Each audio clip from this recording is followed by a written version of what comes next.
Comment il va, mon Julien? Comment vas-tu? Eh bien, très bien, très bien. J'aime bien, on se croirait dans une émission télé. On a du lourd aujourd'hui. Ah, exactement. On a du lourd. Bonjour, bienvenue à tous. chez les Tontons Crypto. Vous êtes les bienvenus. Voilà, bienvenue chez nous, bienvenue sur YouTube. Installez-vous parce qu'on a quand même du lourd. Voilà, on prend ses pop-corn, son petit verre. Exactement, ça va bien se passer. N'oubliez pas les nouveaux de Twitter, etc. N'oubliez pas de vous abonner. Nous, ça nous aide à être mieux référencés. Et vous êtes sûr de rater Rien. exactement. Mais tu suis encore, hein, Ouais, là, je suis remonté là, hein. t'es- Ouais, je suis Bitcoin du Mexique. Bon, alors du coup, qu'est-ce qu'on voit cette semaine, mon ami? Ah bah alors, on va parler un petit peu de notre ami Gensler, de la SEC, en gros, et de Binance. Ça, on va dire, c'est les sujets qu'on C'est va le traiter. gros sujet, va traiter. c'est ce qui ressort le plus, c'est ce qui vous intéresse le plus, et moi personnellement aussi. Et après, alors on était sur un outil la dernière fois, Ouais. on en propose un encore Voilà. cette semaine et un la semaine prochaine. Voilà, ça se divise en 3 parties. Donc Oui. la première partie, vous l'avez lu la semaine dernière. Comme tu l'as dit, deuxième partie, là, ça va être comment trier un petit peu vos altcoins. On va vous donner un outil. Et on finira ce troisième volet semaine prochaine. Et après, alors qu'est-ce qu'on parle Ah, notre ami BTC. Qu'est-ce qu'il nous BTC fait? Il qui, tourne en il tourne en rond, il rond. végète, il veut monter, baisser. C'est tout de suite. Avant d'enchaîner, merci à tous ceux qui nous ont rejoints sur le groupe Telegram. Vous savez qu'on ambitionne de devenir les Robin Hood français. Exactement. Plus on est de fous, plus on rit, surtout plus on est petit, plus on gagne. Exactement. Alors, en plus, on enchaîne, on va pas se mentir, on enchaîne que les bons résultats en ce moment. C'est presque un petit peu bizarre. Hein.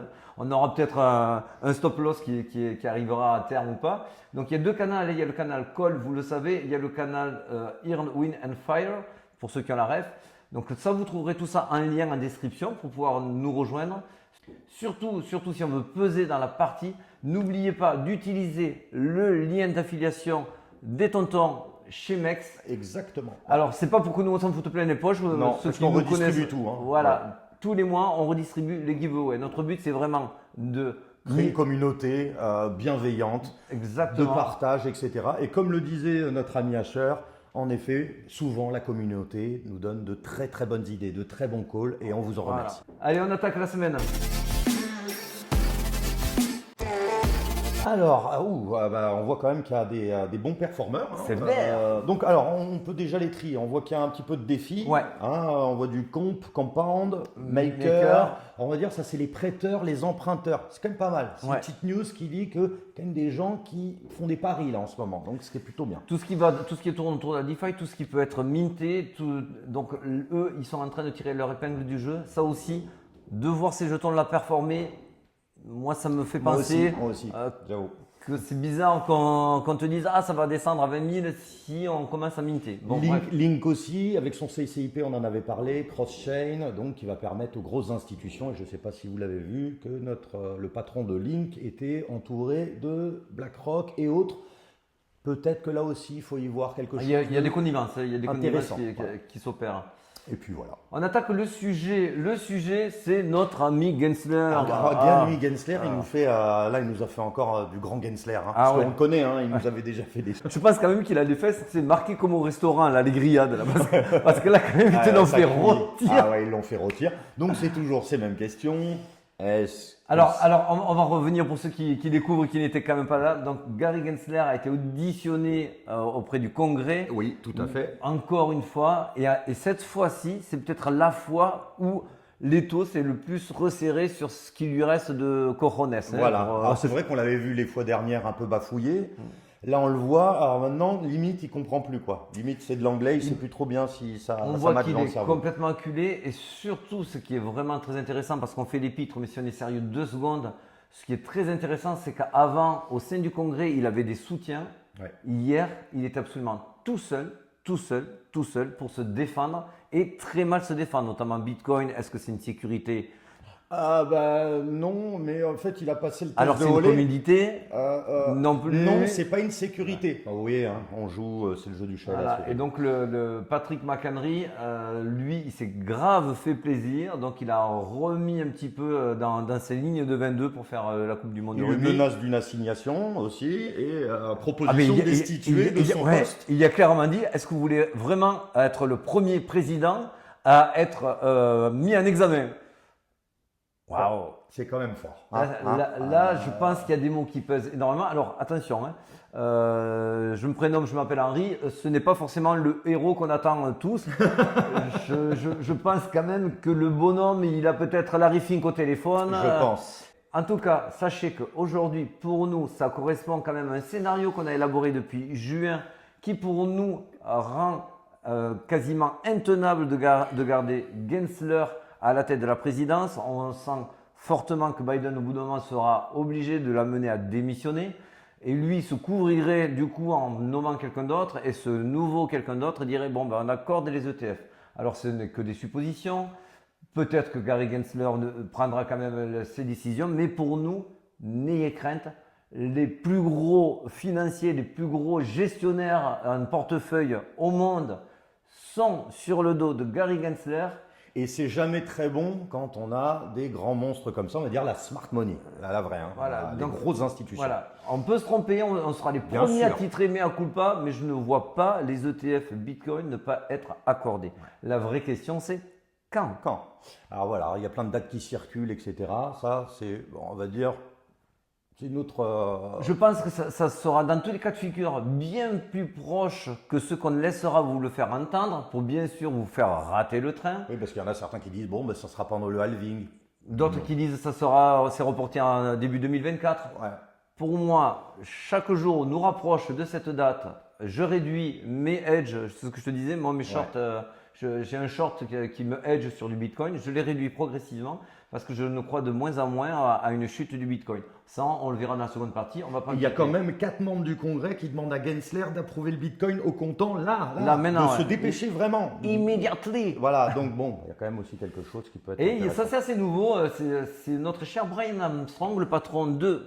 Ah bah de notre ami Coinbase. Alors lui, c'est Stand with Crypto. Ouais. C'est-à-dire tous debout. Hein. Tous debout. Donc lui, il appelle les 52 millions d'Américains qui trade, qui font de la crypto, à pousser auprès de leurs sénateurs, de leurs élus, pour justement influer dans le sens de la crypto, puisque c'est un gros frein à l'écosystème aujourd'hui américain. Et nous, vous le savez, on sait qu'on a besoin des institutionnels, on sait qu'on a besoin des Américains pour vraiment faire décoller le Et Bitcoin. d'ailleurs, si vous le savez, BlackRock s'est associé donc à Coinbase, donc il y a une certaine connivence. Et là, on va en venir au petit détesté. Hein.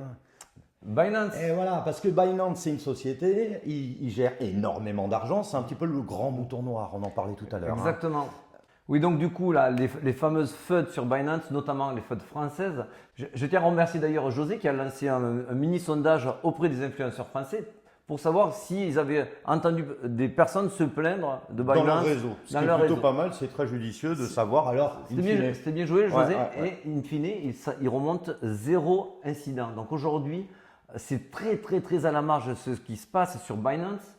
Et bien sûr, ce qu'on voit essentiellement comme problème, même s'ils sont très peu nombreux, c'est que ça ne passe pas du côté de Binance le problème. Ça se passe du côté de PaySafe qui lui s'est retourné unilatéralement et de manière brutale.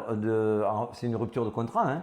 Et dans cette rupture de contrat, même CZ a découvert, donc c'était ces derniers jours, que finalement, il se réservait un droit entre 3 jours et 60 jours, pour débloquer l'argent des sortants de chez Binance. Donc bien sûr, le but est de faire paniquer les gens pour qu'on fasse un exit, un panic exit. Voilà, hein. exactement, Un de panic sortir exit, tous en même temps. Hein. Le but aujourd'hui, soyons pas dupes, et ça date depuis des mois, avec le choke point 2.0 qu'on connaît, c'est des attaques massives sur Binance. Binance, c'est le leader. Voilà, c'est 65 milliards hein, quand même, c'est assez puissant. Il est adossé à la Chine. Il a fait couler FTX qui était proche du gouvernement américain, donc proche de nos amis dont on parle, la grosse smart money, le composite man. Ça n'a pas dû vraiment leur plaire aussi. Hein. Et leur business est basé sur la crypto.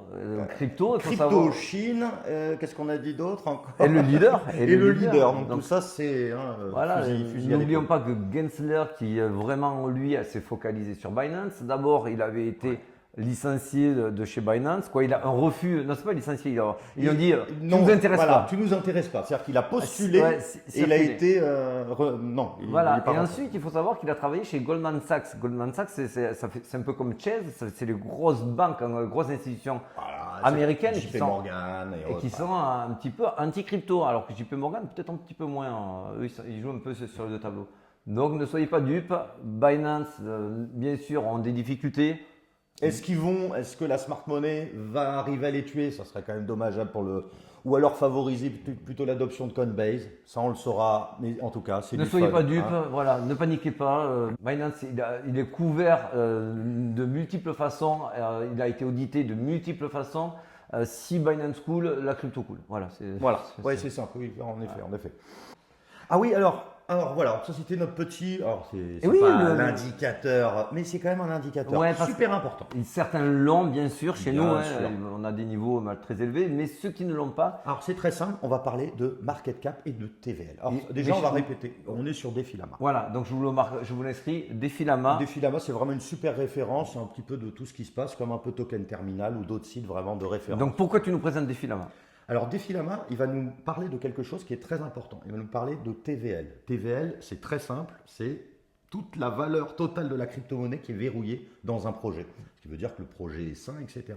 Si on met donc le market cap, on va faire un petit tour rapide. Parce qu'on définit un projet par rapport à sa TVL, mais aussi par rapport à son market Voilà, cap. alors market cap, c'est la valeur totale en circulation multipliée par le prix du token actuel. Voilà. On fait cette petite multiplication, on l'a. Si on fait market cap divisé par TVL, on peut avoir une petite finesse. On voit qu'il y a des projets qui sont sous-évalués, qui sont un peu plus haut que zéro, etc. Plus vous les voyez en fait faibles, et plus ça va donner vraiment cette sous-évaluation par rapport à la valeur intrinsèque du projet. Et inversement, plus c'est au-dessus de 1, voire beaucoup plus il a été surévalué. Voilà. Donc ça vous permet de vous donner un petit peu de savoir où on en est. Pour faire simple, ça veut dire que si vous avez un gros market cap et une petite TVL, ça veut dire que bon, il y a eu énormément de communication là-dessus, beaucoup ont acheté le jeton, mais si très peu l'utilisent, il y aura une faible TVL. Donc ça voudrait dire que c'est quelque chose qui aurait été trop hypé, qui est trop surévalué. Exactement. Et l'inverse est vrai, c'est-à-dire que si vous avez un petit projet qui a pas encore trop fait le buzz, donc ça veut dire qu'il aura une petite market cap parce qu'il n'aura pas vendu beaucoup, il n'aura pas dilué beaucoup de ses jetons, mais il a une grosse TVL, ça veut dire que beaucoup de personnes Confiance des utilisateurs, Exactement. santé du protocole, bref, ça tourne. S'ils ont bloqué beaucoup d'argent là-dessus, ça voudrait dire que eux, ils y croient et ils marchent. Donc, petit market cap, grosse TVL, c'est bien. Gros market cap, petit TVL, c'est pas bien. Et Defilama nous le met, donc vous avez juste à taper, voilà, là on voit le petit onglet TVL. TVL ici. Et là, ça vous permet de vous donner, c'est un indicateur, bien sûr, à ne pas utiliser uniquement que celui-là, mais ça permet de donner, parce que celui qu'on va vous parler la semaine prochaine est aussi très puissant. Si vous arrivez à matcher les deux, Exactement, avec celui qu'on a parlé la dernière fois, le Financial Statement sur Token Terminal. Token Terminal, Ça vous donne un peu le fondamental. Exactement, quand vous ferez un mélange de ces trois outils qu'on vous donne, ça vous permettra de trier certains altcoins où vous hésitez. Est-ce qu'ils sont nuls? Je les garde, je les garde pas. On en a tous et dans ces bacs. Donc on vous le redit, donc c'est sur defilama.com. Vous cliquez ici sur TVL quand vous êtes dans Overview. Voilà, et là sur c'est le la côté colonne, droit, c'est colonne de droite. voilà, vous voyez sous-évaluation ou surévaluation. Plus proche de 0, Sous-évalué. c'est sous-évalué. Au-delà de 1, c'est surévalué. Voilà, exactement. Voilà. Donc attention, comme tu disais aussi, si vous êtes Oui, à si 0, vous êtes à 0, ça veut dire qu'il n'y a même pas d'adoption, il n'y a Non, personne il y a qui rien. veut y aller. Donc voilà, il ne faut pas non plus. Mais voilà, c'est juste, ça vous donne un petit ratio intéressant. Allez, on attaque vite parce qu'on a du lourd Allez, avec le Bitcoin. Alors, notre ami. Alors, qu'est-ce que tu vas nous présenter là? Alors, je vois qu'on avait déjà vu un petit peu ce graphique, mais il y a quelque chose en dessous dont on n'avait pas parlé, Exactement. qui est très intéressant là Donc aussi. il y a deux données essentielles. Donc la partie haute du graphique, on va passer rapidement. Ça vous montre les cycles du Bitcoin. On y reviendra dessus ou je vous le mettrai sur Telegram ou Twitter. Ça montre que effectivement on a toujours les mêmes répétitions de bear market, de phase d'ascension jusqu'au halving. Et là, ça nous amènerait effectivement à une phase d'ascension qui irait jusqu'à fin 2025 avec le halving qui serait courant 2024 comme vous le savez. L'essentiel n'est pas là aujourd'hui sur ce graphique, c'est au contraire sur le graphique du bas. Voilà, c'est en dessous. Alors, c'est pas mal. En gros, vous savez ce que c'est le RSI? Eh ben, tu nous as trouvé le MFI. Alors c'est facile à le trouver, le MFI il est connu de tous les traders, mais c'est vrai que souvent on reste sur le RSI parce que c'est un indicateur plus pur. Mais le MFI a un énorme avantage. Quelle différence entre le MFI et le RSI? Alors les deux sont des indicateurs de momentum, les deux sont des oscillateurs entre 0 et 100 et les deux vous indiquent une tendance actuelle. Et beaucoup s'en servent pour donner des prévisions. Donc c'est pour ça que moi je mets des hauts là. Les prévisions sont à mettre entre parenthèses parce que c'est des répétitions de 2, 3 ou 4 séquences. Ça ne peut pas être un modèle. D'accord. Ouais. Ça peut être une indication. Mais cette indication, elle est très intéressante. Elle est très intéressante parce que déjà, souvenez-vous, dans toutes nos émissions, on parle tout le temps de volume. Exactement. Et le MFI, à la grande différence du RSI, lui, il est basé sur les volumes. Bien sûr, avec les zones de surachat et de survente comme le RSI, il utilise les mêmes outils, mais il rajoute les volumes. Et c'est comme tu l'as dit aujourd'hui, tant qu'on ne sent pas une arrivée des volumes, tant qu'on ne sent pas un cycle de nouveau avec l'arrivée des volumes, on ne pourra pas casser les résistances qui nous font défaut. Ça, c'est sûr. Et ce MFI, lui, qu'est-ce qu'il nous fait? Il nous dit que normalement, quand on arrive dans la zone des 50, je rigole, mais en fait, je suis très sérieux quand même là-dessus parce que je l'ai quand même testé sur les 5 fois précédentes. Il nous dit très clairement que quand on arrive sur la zone des 50, si on casse au-dessus, il y a de très peu de chances qu'on repasse en dessous, mais de fortes chances qu'on continue sur une lancée haute, puisque les volumes, quand ils arrivent, c'est pas juste on les met et on ressort. C'est un petit peu comme une voiture lancée. Vous avez du mal vous n'allez pas la stopper sur 1 mètre la voiture. Les volumes, quand ils arrivent, c'est pareil, c'est par flot. Oui. Et ces flots-là, on les a donc sur toutes les périodes. Donc ici, je vous l'entourage jaune, je vais vous remonter l'écran. Tac. Ici, quand on passe les 50, on a un bull run. Quand on passe les 50 ici du MFI, on a un bull run. Ici également, freiné après avec le Covid. Donc, bien sûr, on n'est pas là, ça ne vous protège pas d'un Black Swan. C'est un Black Swan. Un Black Swan, c'est un événement qui arrive sans s'y attendre. C'est exactement. Voilà, donc bien sûr, ça, on ne sera jamais à l'abri de cela. En attendant, s'il n'y a pas de Black Swan, il n'est pas idiot de se dire ça peut être intéressant quand même de jeter un œil à ce qui se passe et ce qui se passe. Donc, si on passe, je vous le redis, ces 50, ça nous amènerait effectivement sur une belle hausse. Attention, on est sur du monthly. Oui, alors voilà, forcément, vous n'allez pas la voir tout de suite parce que c'est du mensuel. C'est du mensuel. Chaque bougie est mensuelle. Donc là, on vous donne du moyen long terme. Mais pour nous, hors de question de débaguer, de faire quoi que ce soit quand on a ces indications-là. C'est tout ce qu'on vous dit. Oui, exactement. Là, on arrive sur notre fameux schéma avec la dynamique des vagues, des flots. Oui, tout donc à fait. On a des flux. On a eu nos 3 flux à la hausse et nos 2 flux correctifs. Donc là, on est en plein dans la deuxième boîte de deuxième flux correctif. Aujourd'hui, on s'attend, ce qu'on vous disait la semaine dernière, donc à combler cette boîte pour faire une sortie vers le nord. Et pourquoi on s'attend de moins en moins à casser cette boîte vers le sud, qui était une possibilité, même si ce n'était qu'une neige? Parce qu'aujourd'hui, on est persuadé qu'avec le monde qu'il y a sur les exchanges, à savoir très peu, les volumes à savoir très peu et la volatilité à savoir très faible, on ne voit pas pourquoi aujourd'hui on irait à 20 000 secouer un cocotier où toutes les noix de coco sont déjà quasiment toutes tombées. Du coup, pour nous, effectivement, le cocotier sera bien plus chargé si on monte dans les 35-42 000. Dans cette zone-là, bien sûr, du monde va venir. Bien sûr, il va y avoir un début d'adoption, les médias qui vont débarquer. Et à ce moment-là, s'il doit y avoir un piège baissier, il aura lieu pour nous à ce moment précis. Voilà, on ne peut pas être plus clair.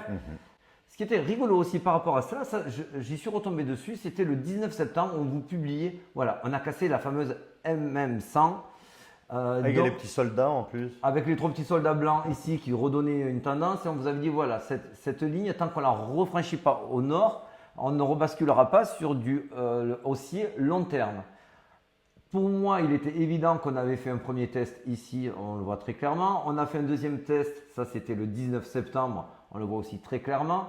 Et pour moi, à ce moment-là, mon esprit vicieux disait si on est vraiment sur une phase haussière ou en train de le devenir, on devrait rester sur cette partie haute pour venir encore rechatouiller la MM100 pour repasser au nord. Bon, alors où c'est qu'on en est aujourd'hui? Je peux pas faire mieux. Mais c'est les gars, quoi, à un moment donné, quoi, vous voulez quoi? Voilà, là, tout est vérifiable, il n'y a pas de trucage. Donc, bon, on s'en fout de qui a raison, qui a tort. En tout cas, voilà pourquoi aujourd'hui on est sur ces hauteurs-là. Parce qu'aujourd'hui, bien sûr, on va encore essayer de vous faire croire qu'on peut aller à 20 000, 21 000, 22 000. Par contre, alors là, c'est là où peut-être on n'est pas d'accord ou je ne sais pas. Je verrais quand même bien à 25, histoire de prendre un petit peu de souffle. On peut avoir. Moi, je le vois. On va le voir, on va le voir à par voir. la suite. On peut avoir bien sûr un retour dans les 25 000. Il y a une belle zone de fair value gap. Vous la voyez pas ici, on est en daily, mais je vous la montrerai en 4 heures. En tout cas, ce qui est intéressant de voir pourquoi on pense que ça va être dur de creuser plus et plus fort, notamment si on regarde ce qui s'est passé sur la dernière hausse d'hier.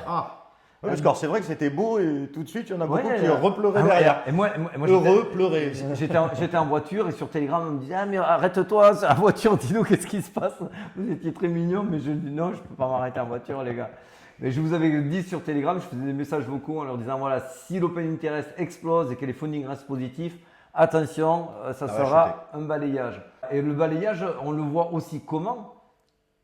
On le voit ici, voir si c'est de la manipulation. En fait, c'est simple. Si c'est de la manipulation, ça veut dire qu'il va y avoir très peu d'argent frais qui rentre et très peu d'argent qui vont aller sur le spot. Ils vont aller plus sur le futur, on va dire, sur les paris. Exactement. Parce que si on est sur un mouvement de fond, on va forcément le voir sur le spot parce que les gens vont se dire ah, on sent que c'est en train de partir à la hausse, on veut notre part de gâteau, donc on achète. Et là, on le verra sur le spot. Exactement. Mais si on voit rien qui se passe sur le spot, mais que ça ne se passe que sur le futur, ça veut dire que c'est des gens qui arrivent. Et qui manipulent et qui attendent de mettre une petite balayette. Ah, voilà, donc là vous le voyez très clairement. On le voit en rose en bas, c'est le mouvement futur. Vous voyez qu'il y a une énorme spike sur le mouvement futur, quasiment pas sur le spot. Et on voit que c'est suivi de très peu d'arrivées d'argent frais de volume. Donc le volume est resté quasiment plat. On voit que le spot, il ne se passe rien, voire même ça décroît, mais que sur les futurs, il y a de l'argent qui arrive et ils s'en servent pour faire cette manipulation-là. Donc quand vous voyez que cela spike comme ça au nord et que le reste ne bouge pas, il y a de fortes chances que ça reparte au sud, que ce soit un balayage. À qui ça profite le crime? Alors là, bon, on l'a coupé parce que ça nous fait trop rire parce qu'au moment où on vous parle, il y a un pump. Et comme sur les high blocks et les autres, quand vous avez des données fraîches, ils n'arrivent pas à les traiter, à les recentrer. Donc ces deux grosses barres qui montent là au nord, vous n'en tenez pas compte. On va garder le raisonnement sans tenir cas de ces deux hausses.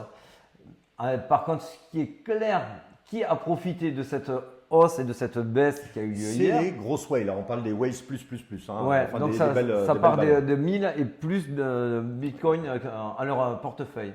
Et en dessous, vous avez les retails, les petits poissons, les shrimp, tout ça. On voit que quand la hausse démarre, donc c'était le 27 septembre à 9 h du matin, on voit que les whales initient ce mouvement très fortement. Les shrimp, les retails n'y croient pas, mais ils se disent tiens, on va profiter de l'aubaine parce qu'on pense que ça va aller plus bas, donc on vend. Ils débaguent et on se retrouve aujourd'hui avec un écart qui a fortement baissé pour les retails et un écart qui a monté. Alors attention, je vous le redis, ne prenons pas la dernière ligne puisqu'elle n'est pas actualisée, on parle en temps réel. Et tout ça sera gommé. Mais vous comprenez que les retails ont énormément perdu sur ce secouage de cocotier pendant que les whales continuent. Voilà. Alors ça ne veut pas dire que certaines ont pris les profits aussi, bien sûr. mais on voit que certaines ont augmenté leur bague. C'est clair, net et précis. Et si on finit avec un petit peu d'intraday, bah voilà, tu le fais. voilà, et bien super parce que on va me faire oui, mais c'est facile de prédire l'avenir alors que c'est en train de pumper. Eh bien, il va vous le témoigner, quand on a tracé cela, on n'était absolument pas en pump. Oui, on n'était pas en pump, hein, donc après, bon, si vous, voilà, en tout cas, c'est ce qui s'est passé. En tout cas, on va vous expliquer pourquoi on a tracé ce mouvement en intraday. Alors ça, c'est pas mal. Est-ce que tu penses que ça peut être justement le pump qui est initié pour faire entrer à l'achat, etc., pour nettoyer une bonne fois pour toutes? On repart les 25, on va chercher le fair value gap et on part. En tout cas, là, il y a une grosse zone de fair value gap au sud qui est entre 25 200 et 25 600. Cette zone, elle peut avoir du sens d'y retourner vite fait ou un petit peu s'y installer pour faire redouter les gens. On se dit, ah bon, vous voyez, on était sûr que ça. Voilà, on nous a fait monter, en fin de compte, ça redescend. C'est toujours des manipulations. Donc c'est possible qu'on y aille. En tout cas, ce qui était sûr pour nous, là je vous ai tracé le Fibonacci, c'est une extension au sud. Attention, c'est pas une extension au nord, c'est-à-dire que là, vous avez ici la reload zone. Là, je vous la montre. Elle est ici, elle est au nord, la reload zone. C'est une extension vers le bas. Donc le short, on va dire que c'est les ouvertures de short potentielles. Exactement. C'est-à-dire que ici, si on monte là-haut, les gens qui ouvrent des positions, c'est les gens qui ouvrent des shorts. Donc c'était pour moi, ça avait du sens d'aller là-haut avant d'aller prendre position sur des gains ici sur la fair value gap. pour avoir un dernier move, pour moi, aller choper le 28 000 de Grayscale. Voilà, donc ça c'est court terme, ce qu'on pense, c'est en train de se réaliser sous les yeux, on y est pour rien. Et puis là, c'est des Comme vous verrez la vidéo, peut-être ça nous donnera encore plus raison ou encore ou plus pas, tort. ou on aura bien rigolé. En tout On cas. aura bien rigolé, en tout cas, soyez sûr d'une chose, c'est que nous, notre scénario, il est absolument pas invalidé. Non, et on est toujours un petit peu plus, pas excité, mais en tout cas, il faut y aller, il faut Ouais. prendre ses coordonnées. Ouais, exactement. Et bon, on les a prises. Et semaine prochaine, la partie 3 pour vos altcoins. Voilà, Sur ce, pour on vous vos dit- altcoins, et on vous expliquera aussi peut-être 2-3 petites techniques de liquidité Ouais. ou autre. On Il y a verra. plein de tips qui arrivent. Voilà. À très vite, à bientôt. Salut les amis. Ciao, ciao les amis.